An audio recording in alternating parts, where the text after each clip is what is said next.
All right, I'm gonna show you how to fold and unfold a sawmill blade. Most important, gloves.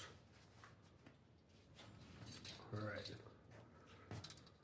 Coiled up in, that's one blade with 3 coils.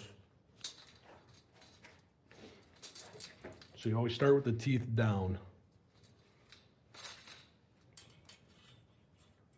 And you want the lowest coil to hang down.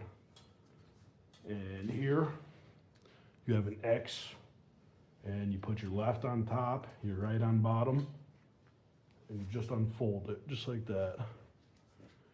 And now to reverse the process, you flip it down and bring it in at the same time and just recross your hands.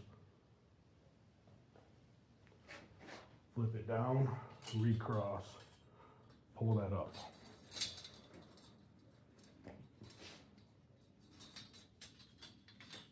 Hang it down, left on top, right on bottom.